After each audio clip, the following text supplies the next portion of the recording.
guy. And it's interesting in the veteran community. It's not that you're not known. It's just that you're on a different playing field is what I call it.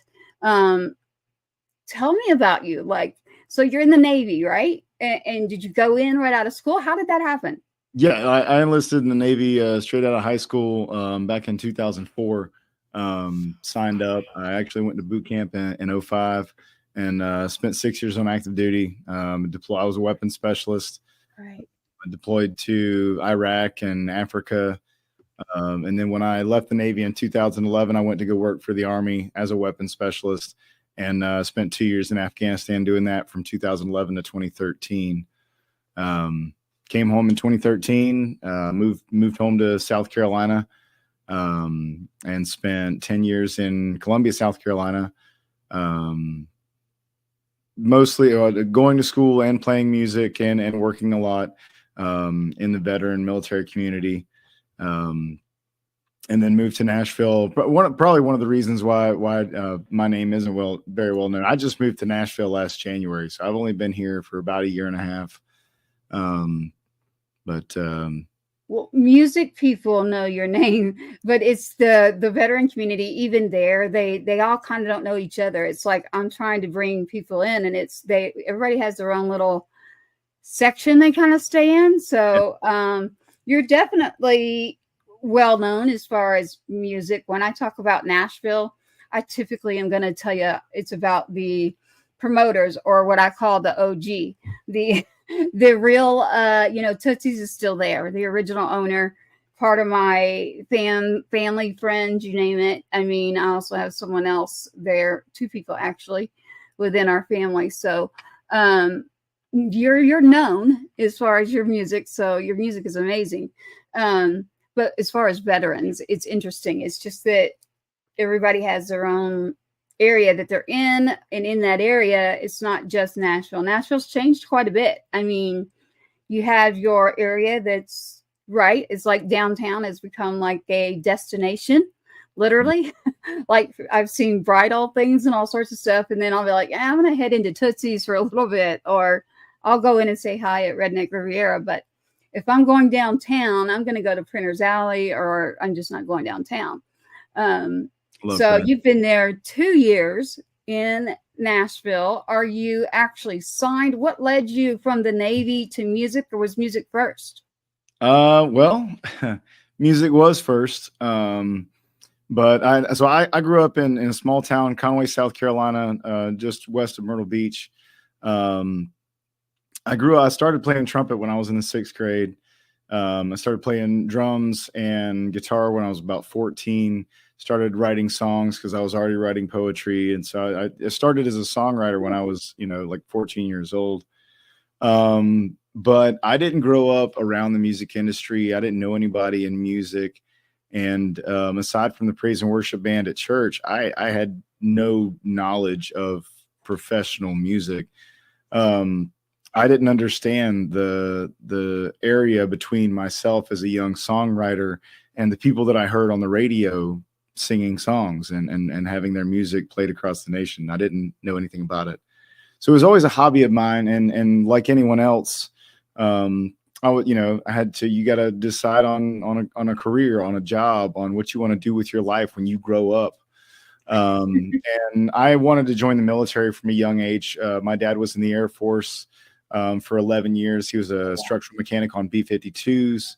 My brother and I both spent several years in JRTC when we were in high school, and both dedicated countless hours of our time to it. We stayed after school every single day to do ROTC things. Like that was our thing. And we both knew we were going in. He enlisted in the Air Force 2 years before I graduated high school. And when I graduated, I was already, that was the plan. I enlisted in the Navy immediately. My parents signed me away when I was still 17.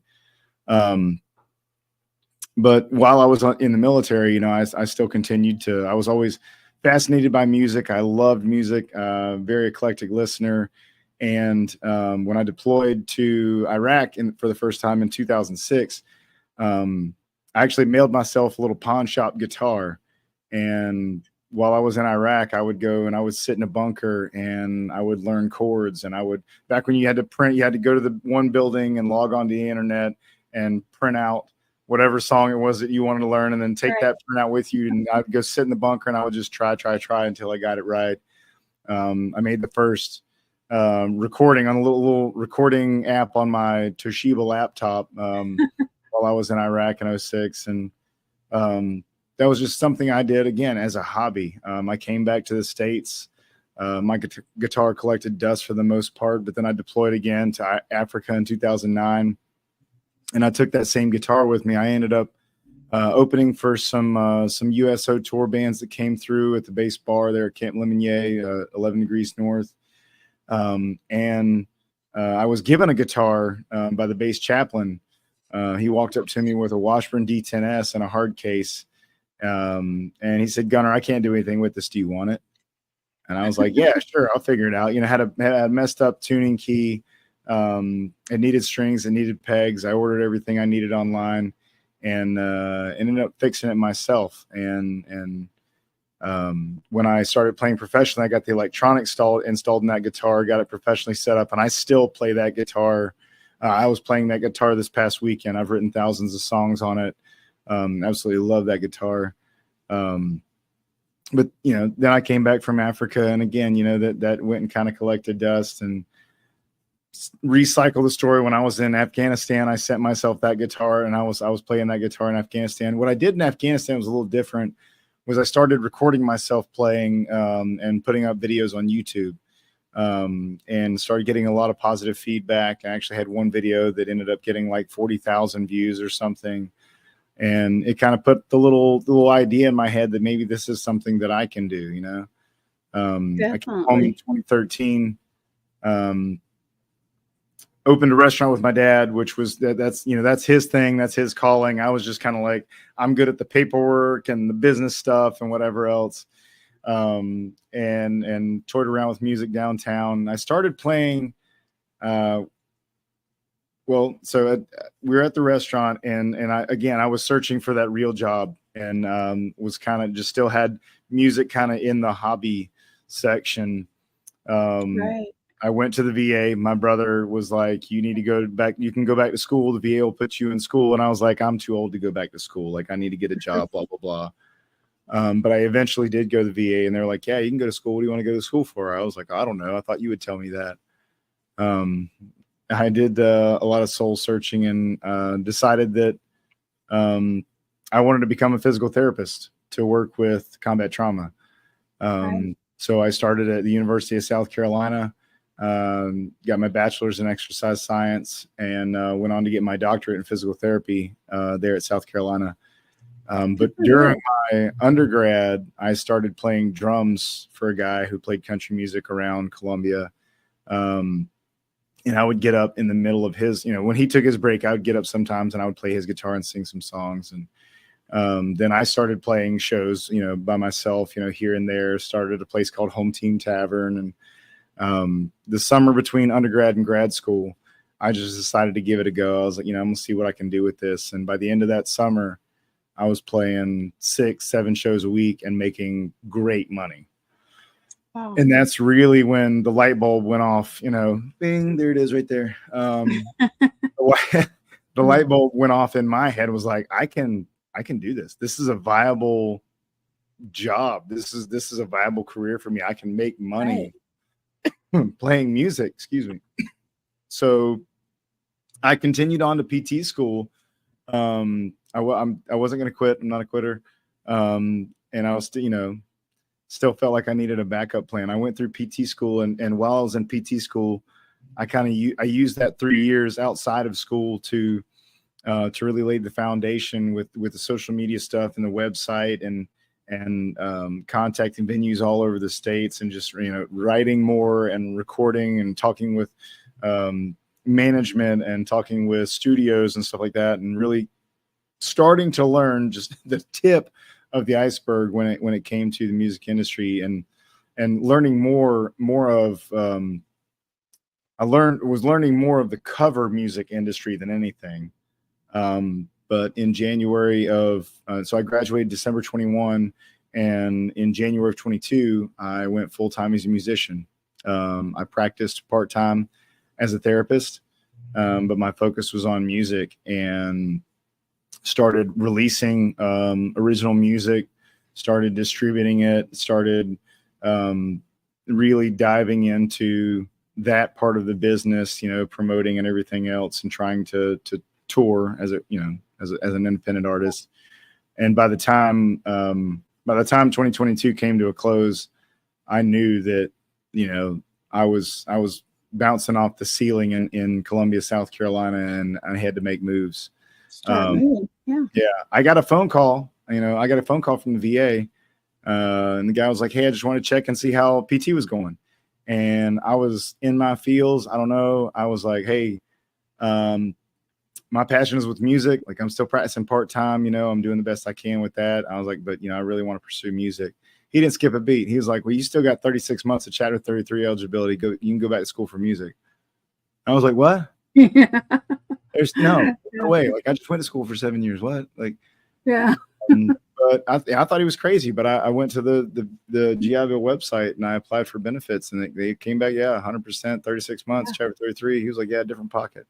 Yeah. So I started poking around, looking at music business programs, and the #1 program in the country consistently was Belmont University right here in Nashville, Tennessee.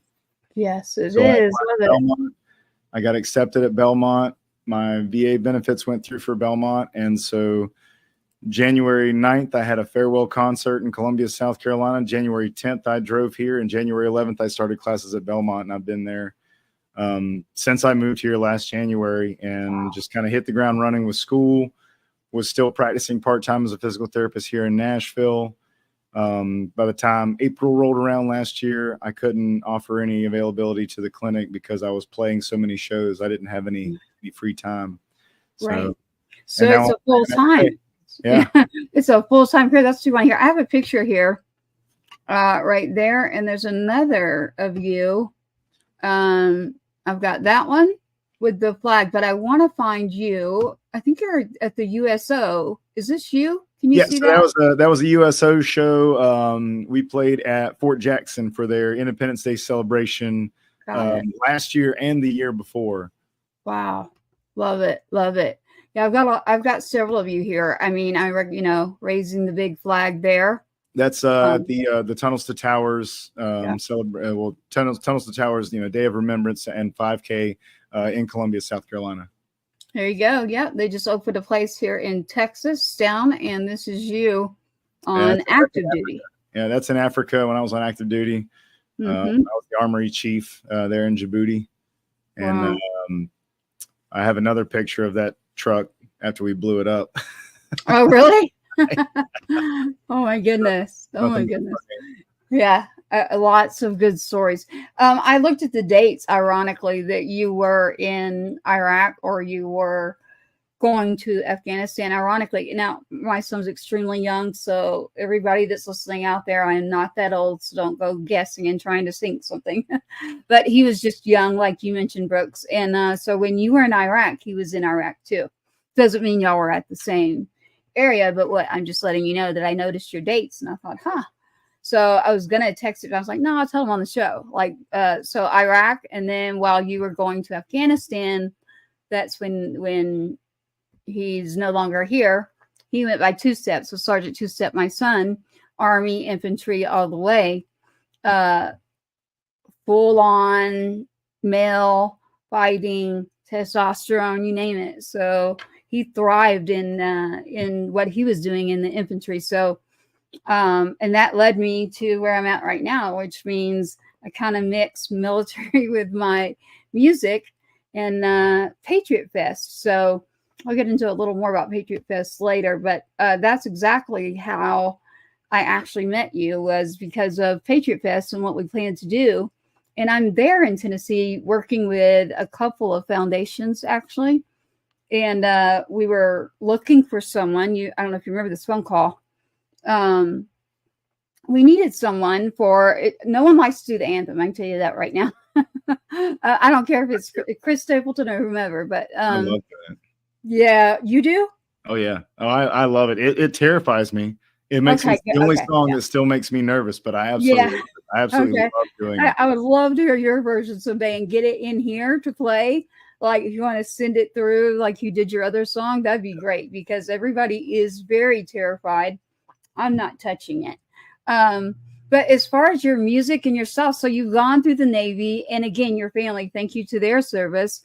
How's your dad and your brother? They're good from Yeah, serving. How are yeah, they? I just saw my dad back in Good. Columbia. He's doing great. My brother, he was he was in the Air Force, and then he was in the Army. He was medically retired from the Army, but he continues to serve. He's now he's a command sergeant major in the South Carolina State Guard.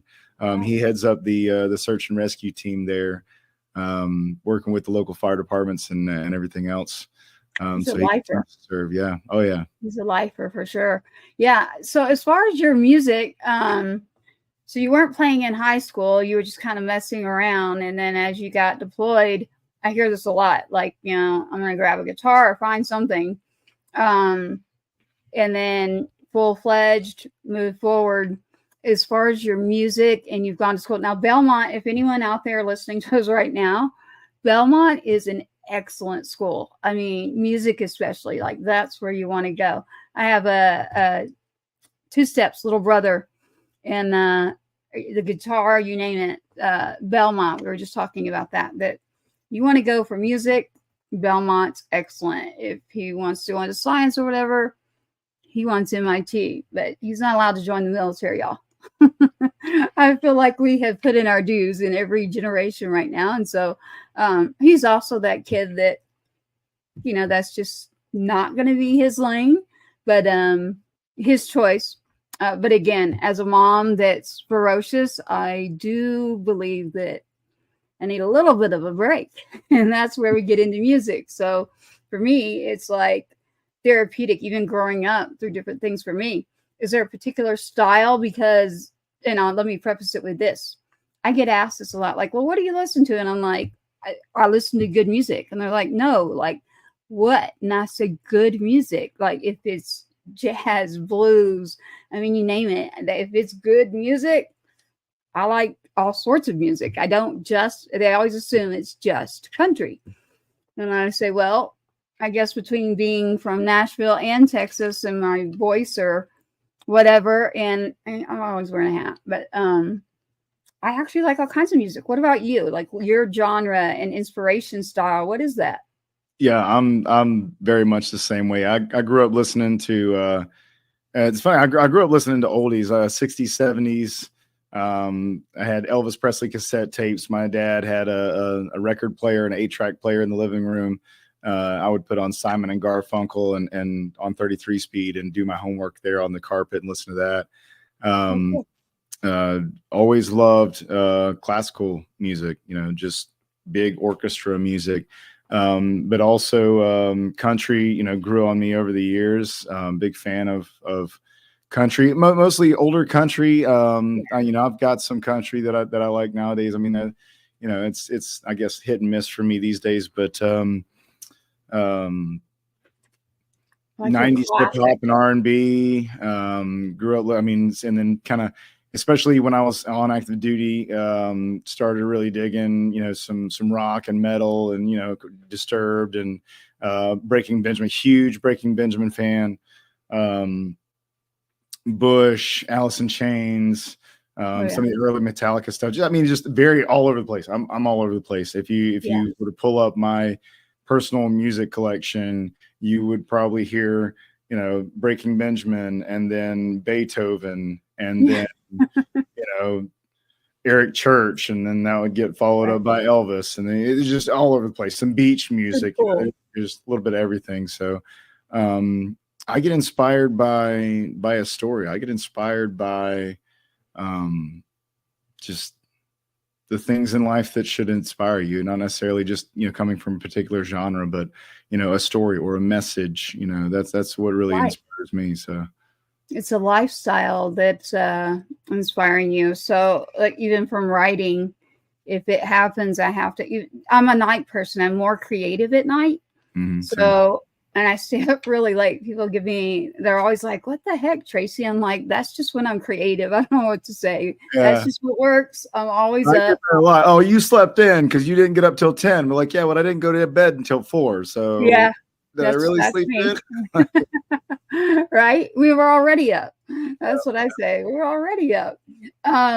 As far as like memories and being in the military, and I mean, you've got Army, we've got Navy, you've been to multiple locations and experienced quite a bit. What was it you actually did in the Army when you were there? Same thing I did for the Navy. I was a weapons specialist. So in the Navy, my NECs were 0812, which is small arms instructor, and 9536, which is special warfare armor. That's the short version. It's Naval Special Warfare Enhanced Organizational Level Maintenance Technician. We don't say all that.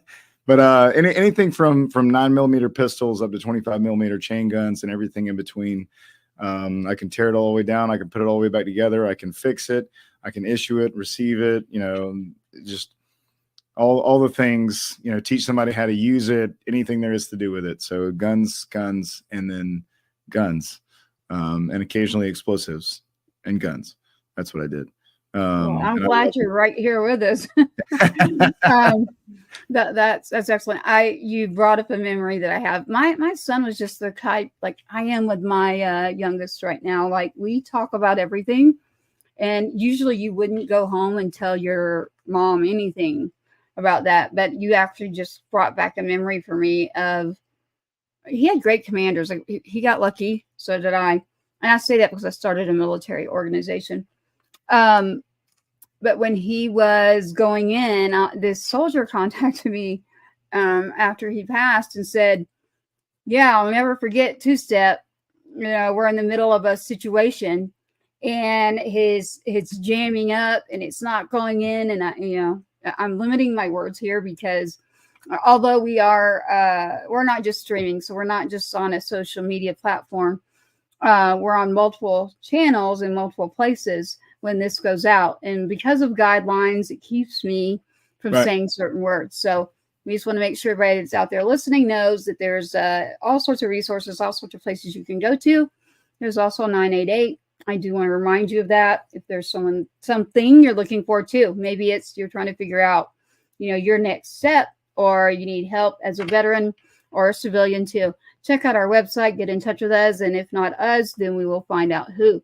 I needed to put that out there real quick, Brooke, since we were talking about military that we're both used to saying. Guidelines just changed, everybody, June 10th. So if you mention certain words, they will snag your whole account. So as far as you just brought up that back to me. So anyway, it was not my son two-step's fault. What was happening was it was actually the mechanism was not correct. So he definitely would have loved to have had you right there with him instead of the, as he calls it, he's careful who's on his back going on any mission. For sure. And there is no rank when you're in a situation like that. It's sorry. And I kind of taught him to be like that in life. It's like you speak up when you see something going wrong, you should, or something that's happening. And so I can tell you, that was a great memory you brought to me. An interesting one, because they start finding me when they get out of the military or something happens. Hey, whatever ended up happening, because there's a whole story there and we won't get into me.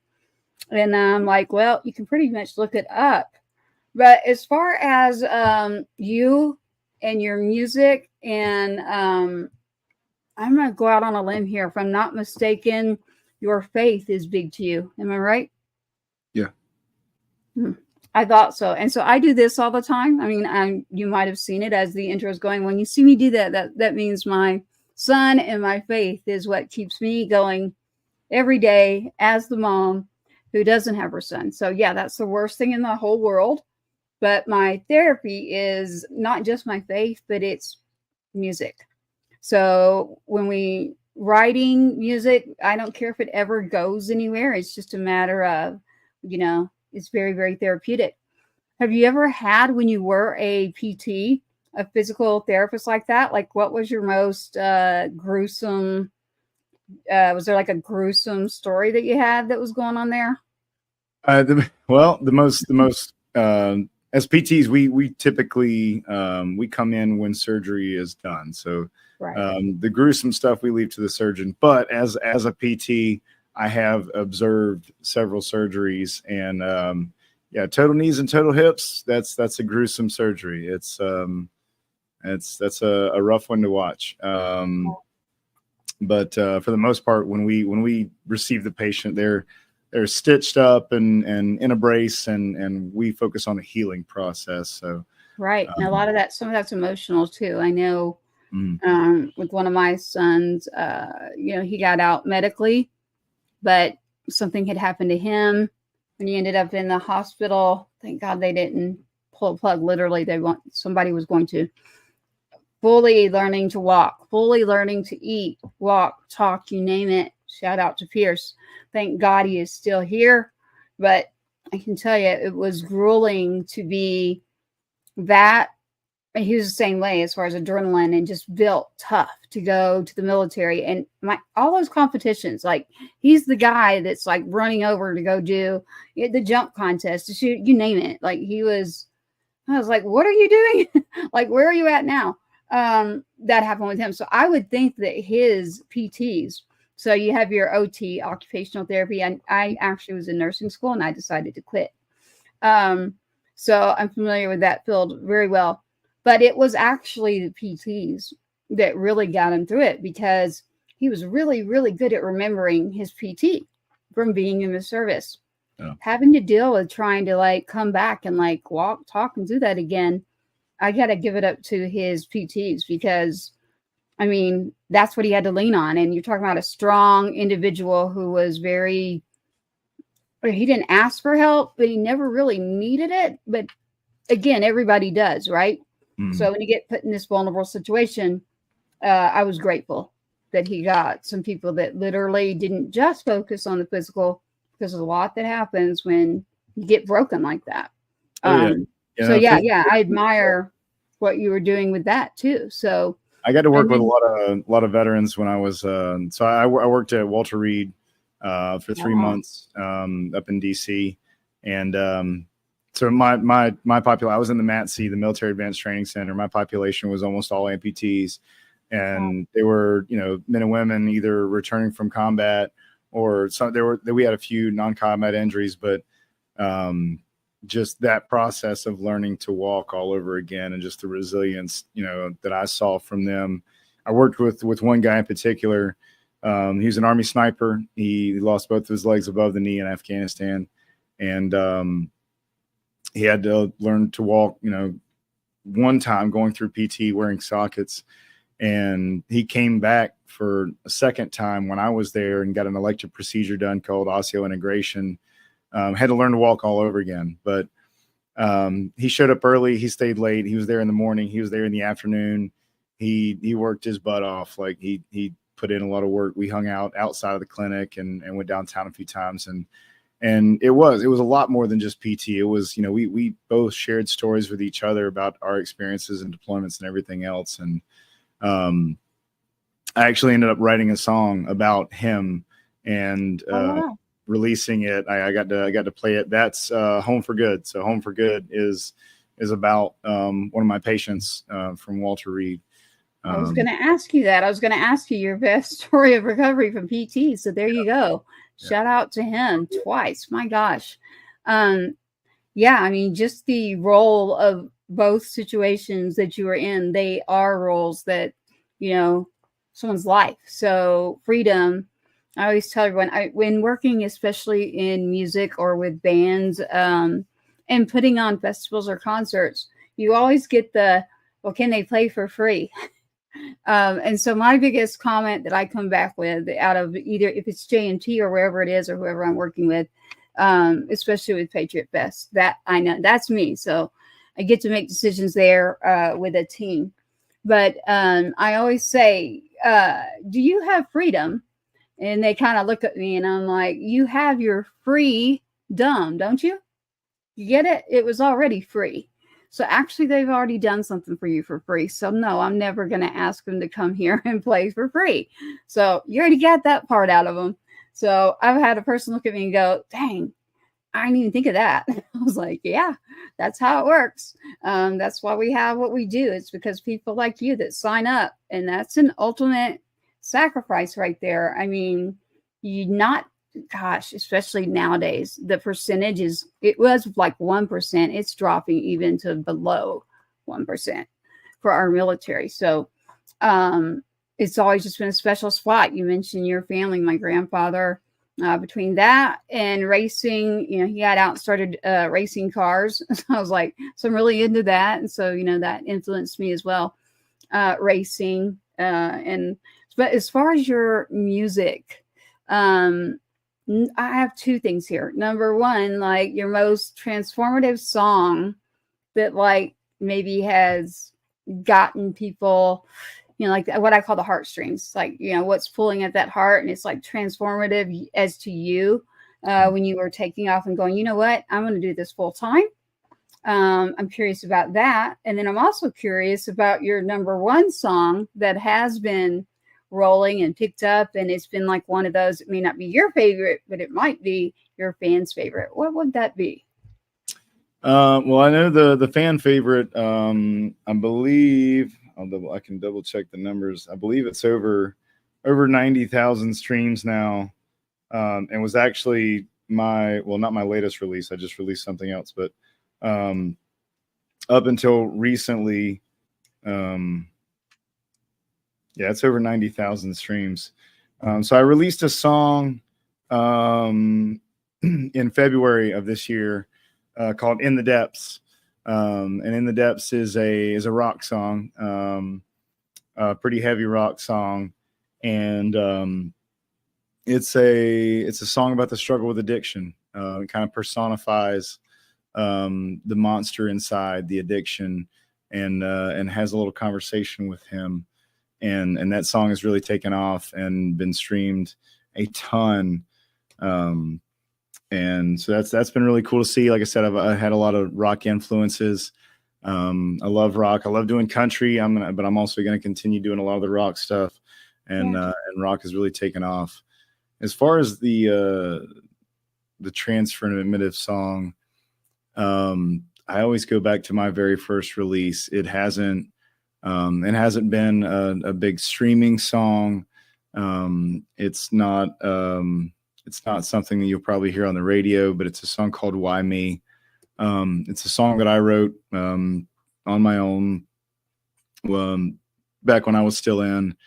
And it wasn't just that I didn't sit down just to write a song. I had to get some things out of me, some guilt and some shame. I had to get outside of my body, and so I put it on paper. And that story is about the loss of a few of my friends, and trying to figure out why they were taken, and why do I deserve to be here? Why is it that I'm here and not them? And I think the crazy thing is that I put it into a song, and I did it at a time when music wasn't a job of mine. It wasn't a career option of mine. It was just something that I did as a hobby and something I did for my own sanity. I put that into a song, and you know, fast forward 15 years, and now I'm making music professionally and as a career. And that song was my first release, and I did that intentionally. I knew that that had to be the first song that I released, and to pay tribute to those friends, and to all the men and women who have made this sacrifice that wasn't ultimately required of me, but you know, I get to continue doing what I'm doing because of those brothers and sisters that I lost. And yourself too. You know, I think like you as well. Like my of course, I'm on a different end of it, but that's why I was asking when I was in Nashville. You know, there was the event there, and you happened to be touring. That's how I met you. And so Craig Wayne Boyd, He was on The Voice. And so he's someone that is not scared of the anthem. So that's who we ended up having come out. And that's what it was. So it was actually foundations that worked together between Texas and Tennessee is how I found you. So it was interesting that I said, hey, I actually found you. And I said, have y'all worked with him before? And they said, no. And but we do have a mutual friend. That's actually how I found you. But I knew right then, I was like, man, he did not even hesitate. Like, you didn't even hesitate. It was, you heard what it was for and you knew what it meant.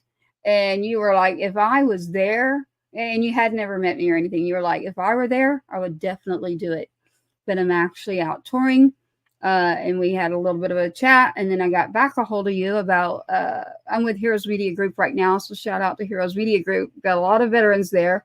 There's a few of us that are around military, meaning I am the only Gold Star mom, but, and what that means for everybody out there listening to us right now, Gold Star, or what it means is my active duty son who was in the Army did not come home. He did not choose to take off his uniform. I won't go too much further.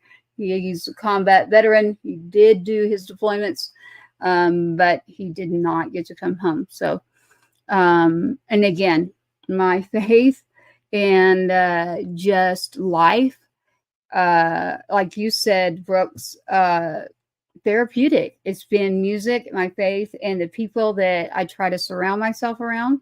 It's Patriot Fest, which is built upon Gold Star Family Foundation and Fallen Heroes National Foundation, because I wanted to go a little outside of military as well. So I've got a border agent related in my span of family that was in the Marines, and then he decided I wanted to be a border agent, and he was gunned down. This is the truth. I'm sorry about the guidelines, but that's the truth. And then, so I've had a lot of different experiences. So I always tell people, I'm like, well, pick a topic, like pick a topic. And I'll say that probably I've been in that area, but, and then I didn't grow up with anything literally there in Nashville. So that surprises people as well. So I do as much as I can to get back, get out there, because it's just something that gives back, not only to them, but to me too. So it makes me feel better. I just feel good being able to, I get a lot of the phone calls. And so I think it also therapeutic takes me out of that role a lot of times. So I've never really done anything for Two-Step, my son. And so Nashville, the reason I'm going back a lot more than I was is because I'm working on something there that I want to do to honor him, and not just him, but being out of Nashville and all the work that we've done, I definitely want to hit up and do something there. And it's Patriot Fest. So yeah, I found you and I'm like, my goodness, this is just the talk and no hesitation there.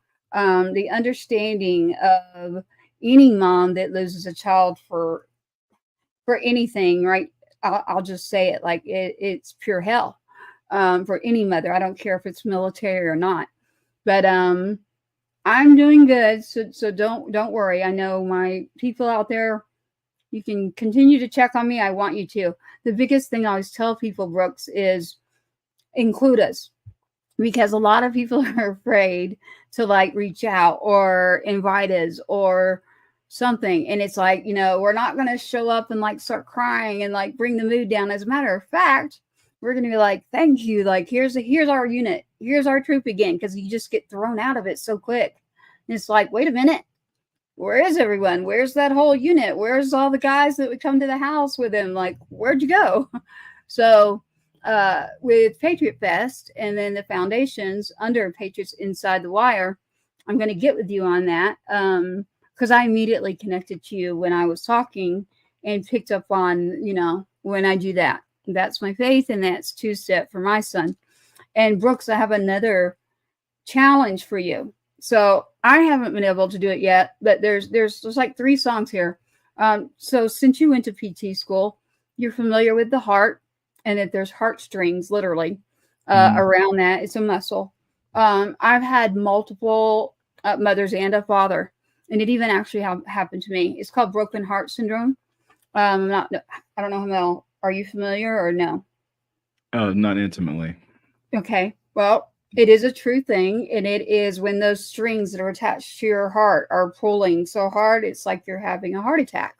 And it's a muscle. So those strings get broken and they tear. And with extreme grief, that's what happens. So my quick story is, I was like, what is going on here? My heart rate's like 280, like going crazy. And I'm like, these weird things were happening to me. And the cardiologist literally swore, she's having a heart attack. We got to get her in right now. And I was still conscious, thank goodness. But they noticed that in my hands, I had some stuff that belonged to my son. And it was his actual stuff that we had at his service from running Military Moms of Texas. He had a big turnout, not only because of his service, but he would even do stuff when he was home. I mean, to help whoever was around. So it was very stressful. So not just me, but there's been multiple families that I've mentored or talked to. One mom even recently, it's like having a heart attack, literally. And the cardiologist would swear, like, my God, they're having a heart attack. And then one gentleman that had been in the military looked over and said, is that her son? And so I was holding on to the pamphlet, literally still. When they took me to the hospital, he said, hold on, back off. He said, I don't think she's having a heart attack. I actually think what it is her heart. And there's strings there. And so those will pull and break. And we've got to get her like leveled down. So it's just happened to a friend of mine probably about 3 weeks ago. So I'll get the calls. And I can tell you of 10 personally that I know. And then I've actually taken a call and I'll tell them, yeah, that's broken heart syndrome. And the easiest way for civilians out there to understand this would be if you've ever watched a movie or seen an elderly couple, you have someone that passes first and then shortly thereafter, the other will pass. That's part of it too. And that's a good way that civilians will understand that. Women, it would be The Notebook. If you watched The Notebook, there at the end, you've got a couple that was together forever. He could not handle her passing like that, and they passed together. That's broken heart syndrome. So thank God for me. And as far as my life, it's stop, take a step back, get your health under control, and get yourself around the most positive environment you possibly can, is what I tell everyone. Like, your health is first. Everything else comes next. So I just appreciate you taking the time. But those 3 songs are Heartstrings is one of them. And I mean, I have the story. It's just hard for me to do my own personal things. So I can do everyone else's. It's just like I can't do my own. That one. And then Bottle Rockets and Bullets is a song. And then Gold Star Mom. I can't tell you how many musicians I've asked. I'm like, I need a song that is about a Gold Star Mom. Even if you want to use my son, Sergeant Two-Step, or my story, like, look me up, find whatever. But I cannot find a song about that at all. I find a lot about veterans. I find a lot about all sorts of things. But that's a challenge I'm giving. And I think it's one that you can actually do. So I would love for someone to do this. And I think you're the right person for it. So I want to see what you come up with out of that one. No, you don't have to do it, but something tells me you could. So, and you're welcome to use anything of mine that you do find, or if you have questions or something, I'm totally cool with answering. And that's for everyone that's out there. I mean, you're not going to break me. I'm not going to break down in front of you. And you want to ask me a question, ask it. Almost nothing is it's all on the table except for a few things. But Brooks, so your whole family, are they in South Carolina and you're the one there in Nashville? Yeah, my dad is in South Carolina. My mom lives in South Carolina. One of my sisters lives in South Carolina. One of my sisters lives in Boston. One of my sisters lives in Louisiana. So we're a little spread out. But yeah, we got a pretty strong presence there in South Carolina.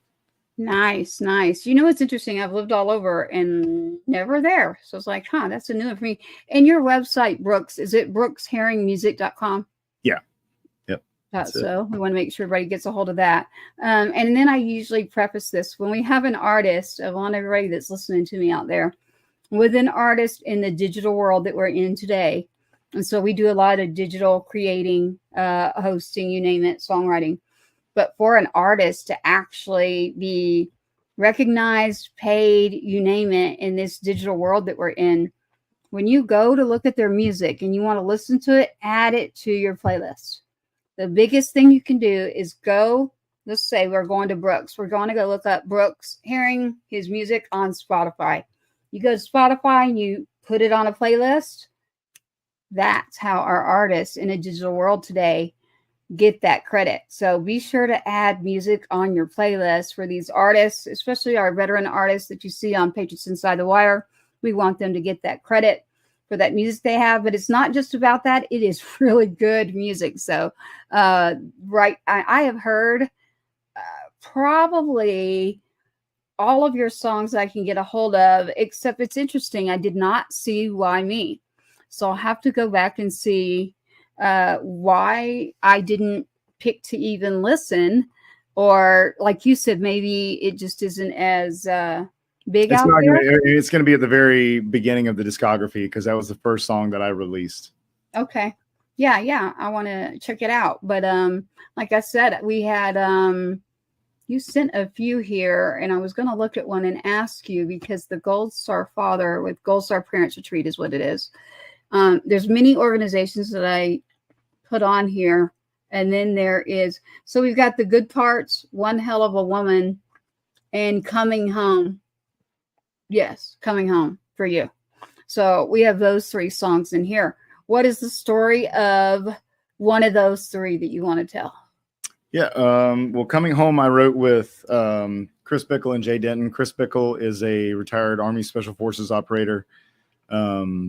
He retired after 20 years and decided he wanted to go into songwriting, and he's absolutely amazing. He's a great guitar player. He's got the discipline of an operator still. So he's one of those guys that every time I see him, I can tell he practices every single day because he's just that much better. Right. But Chris and I, when we met at a veteran songwriting camp last year. Both veterans, we, exchanging stories, talking about everything. He was an operator. I worked closely with Special Forces, but I was not an operator. So we just exchanging stories and talking about, different deployments, different areas and stuff like that. And we were writing a completely different song. And I just found myself just kind of thinking about his experience, his service, and how much different it was, having to, jump up in the middle of the night and, go jump in a car and head to an airstrip, get on an airplane, go halfway around the world, do the Lord's work, and hopefully come home every time. Right. And not being able to communicate with his family every day, just to say, hey, I'm okay, and my heart was heavy, thinking about what his family must have gone through with all that. And so the idea for that song kind of came to me. Like I said, we were writing a different song. I just started playing it. I just started playing that little riff that you hear at the beginning of the song and started singing the words to the first verse. And Jay kind of peeked his head around the corner. He's like, what is that? What is that? Let's do that, whatever that is. So Chris and Jay and I spent the rest of the night writing and recording that. And it really is I dedicate that song to the families of the Special Forces community, all those operators and their families who, have to fly under the cover of darkness and go somewhere there, and do things that, that I wish I could do. And, yeah. But, well, I could tell. So, when you sent that one, I was like telling the father, I was like, well, I'm going to let you pick. And they always pick. They've never even heard your music. I have. And so I'm like, okay, I will play it. So they're like, what's the story behind One Hell of a Woman? Now we're all taking that and using it like totally different than probably what you have it for. But it takes one hell of a woman to have to deal with the military and the situations that you go through. That's exactly what it is. Between the line of duties, between the going military, civilian, you never know what the story is. There's a lot that goes on out there that is not understood. And so they laugh and they're like, well, Tracy, and he's a father and he's amazing. It's Terry Burgess. Shout out to him.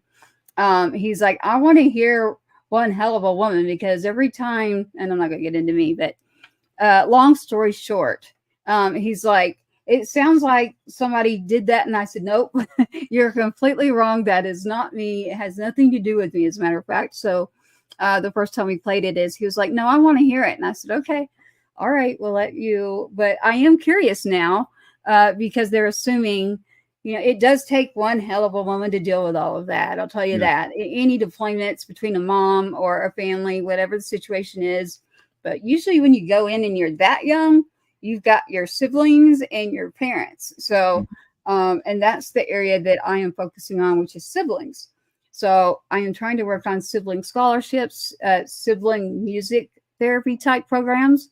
Like even my own son right now, the guitar is a therapeutic means. So I've seen it. The ability of what it can do to transform someone, just like you were mentioning yourself. So One Hell of a Woman, what is the story behind that? Sure. So I came to Nashville back in 2020 as a part of the Creative Vets program. And if you're not familiar, Creative Vets brings combat veterans to Nashville and pairs them with hit songwriters to communicate their experience or a part of their experience in the military through song. And I got here and I got paired up with Jeremy Brock was my veteran mentor, and Tyrone Carricker and Eric Etheridge were our co-writers. And it pretty quickly came out that I'm a songwriter and a musician and an artist and everything. And they're like, well, this doesn't happen usually, so it's, they were like, well, what is a part of your military experience that you haven't written about? Because I had already written quite a few songs about my experiences overseas. And so I decided to write one for my wife, who I met in Afghanistan in 2013. She's still in. She's been in for 18 years. Wow. She's a Sergeant First Class. She's 89 Bravo Army. So that song. Bravo, yeah. Wow, that is amazing. So see, I'm so glad that I asked. That is one hell of a woman right there. She's a badass. You don't want to mess with her. You said 18 years. She's at 18 years right now. My goodness. Wow. It's interesting. Well, thank you for her. My goodness. That is one hell of a woman. Not only that, but Brooks, is she like, so deployments and all that too. So now you've got a whole other side of this. You've got, not only have you been the person there, now you're married to someone that's actually in and has to go. So you felt it like between your father, brother, it's like you yourself, and now your other half.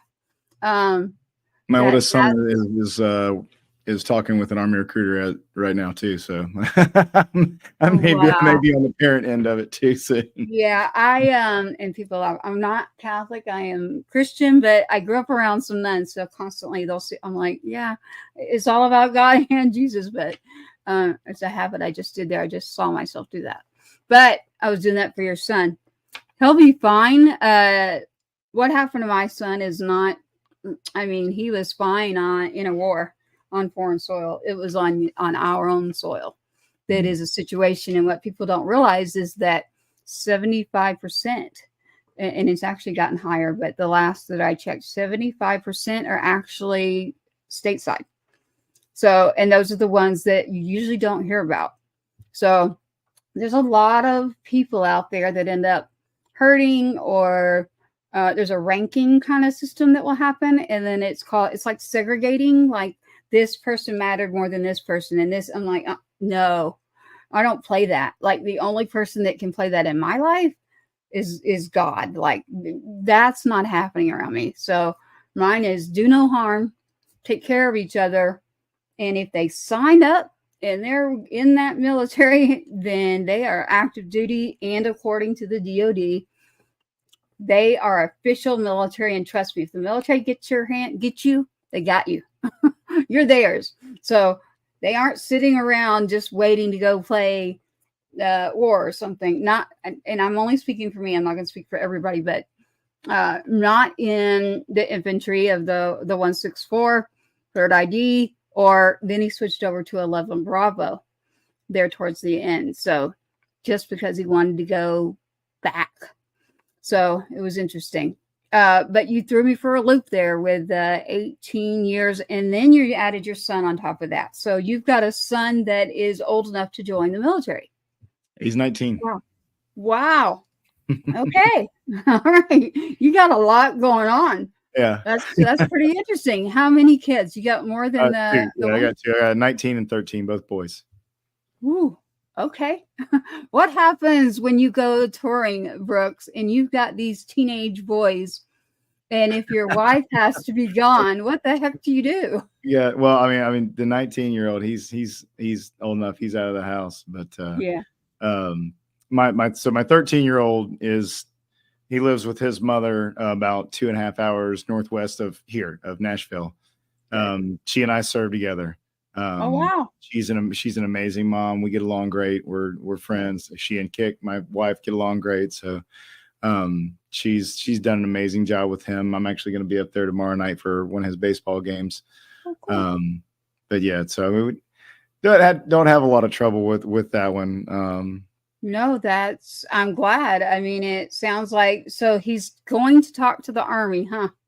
The 19-year-old is already he's already in the process. He's already and you've already told him, be careful of those recruiters. You need to I've already talked to the recruiter too. Okay, good. Yeah. Good. Because I did. Hey, bro.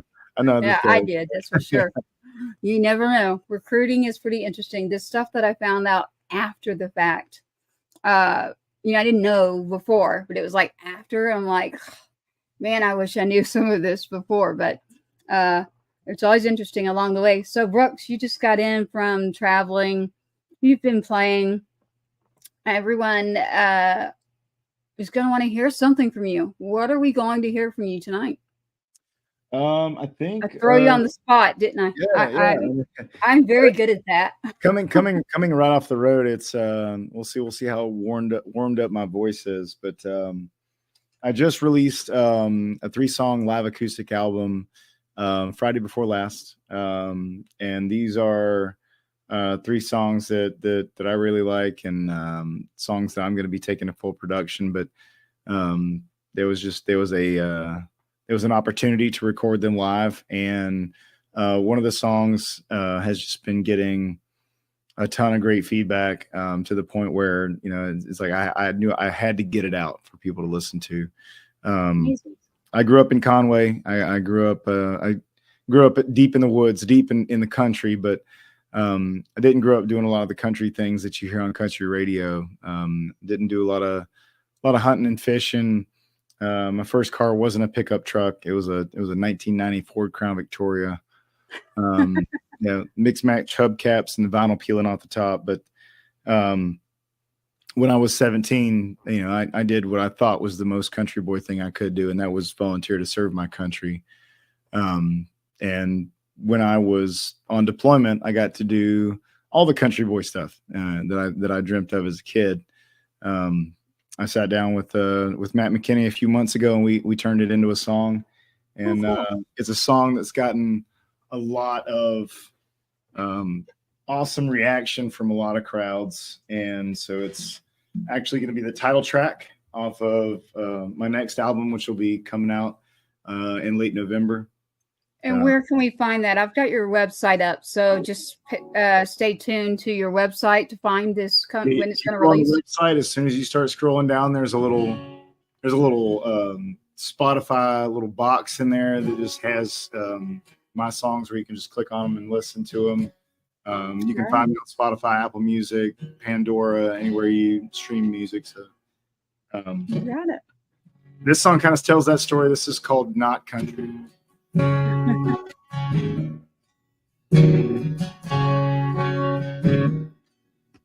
Didn't drop a deer every morning from a deep woods pine tree stand. I've been hunting half a world from home, put blood in the desert sand. I didn't pray for rain or grain, just prayed to survive. Didn't wear Red Wings or Stetson. There's cowboy in my eyes. I might not be what you'd call country till the country calls. First in line to answer, back it up and risk it all. I'm not one for church on Sunday till another of us falls. I might not be what you'd call country till the country calls.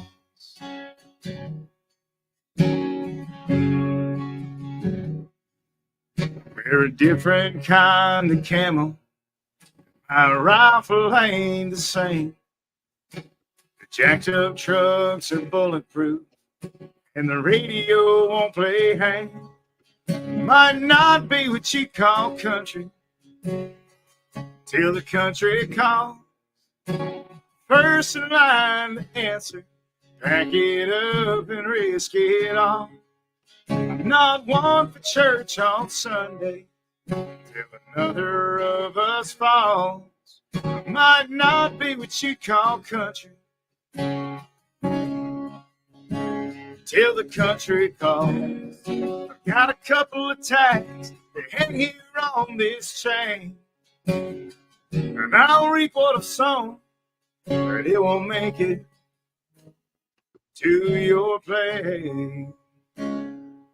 Might not be what you'd call country till the country calls. First